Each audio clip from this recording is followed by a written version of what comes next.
I was in there. You guys are doing great! I'm just trying to project how I want you to be feeling onto you, so maybe that will... I don't know, guys. I'm doing great. I've been doing some lady dating.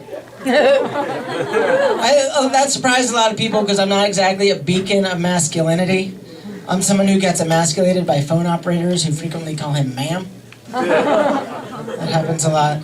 I don't know, I'm trying to be a more dateable version of myself. I know this looks like a well put together model of sexual attractiveness, but probably to your surprise, it's not very frequently a female has referred to me as her boyfriend. Normally when a female refers to me as her boyfriend, I'll be at like a dive bar with a female friend, and some creepy guy will walk up to that female friend and just start like throwing lines at her, you know, and then she'll put her arm around me and go like, okay, you're my boyfriend now. And I'm just like, okay, I'll be your boyfriend for this particular situation. And then she says, yeah, but not after. Not ever after. It's okay, I'm doing okay, guys. I'm doing okay. I realize like, being a more dateable version of yourself like requires listening to your lady friend. And I don't necessarily mean listening if they're telling you an interesting story about how their day went. More like if they like mention some characteristic about you that they like, you have to pick up on that. And then you just have to amp up that characteristic, you know? Like my current girlfriend, we were on one of our first dates. We were bowling, and I took off my shoes.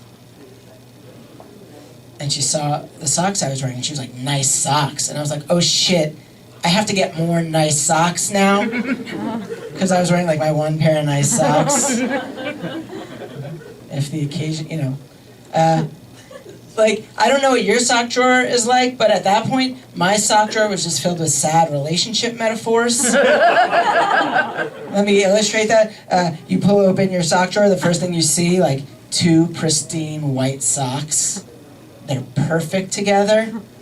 Well, like, at least that's how they appear, but then you look a little closer and one has a gigantic hole in its sole. And then you move over to the next pair of socks. There's like, okay, this is a cool pair of socks. I could wear these socks out. They got a cool pattern. You look closer, you're like, you know what? These socks aren't the same pattern. These socks don't belong together. They belong with other socks. Holy shit. I'm not gonna go through all my sock drawer because I'm not saying I only have like 3 pairs of socks, but let's move on from that pair of socks. And finally there's just like this one sock. It's like a cool striped sock. You're like, oh, this is a cool sock. Where's its partner? But it's like its partner's been missing for a year and you've just been like praying that one day it shows up in your drawer and starts begging for forgiveness. But it never does, so instead you just like use that one sock to masturbate into. Because what else are you gonna do with it, you know? Guys, but you know what, the story has a happy ending.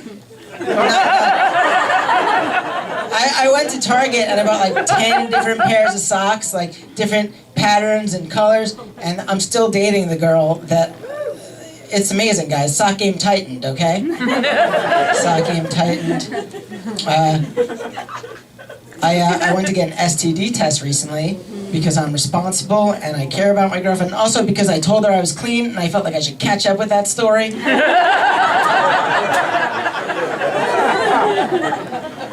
No. When you're at the STD clinic, they make you have like a sit down with the doctor, you know, like an informational... And the doctor asks you this question. He goes, why do you want to get an STD test?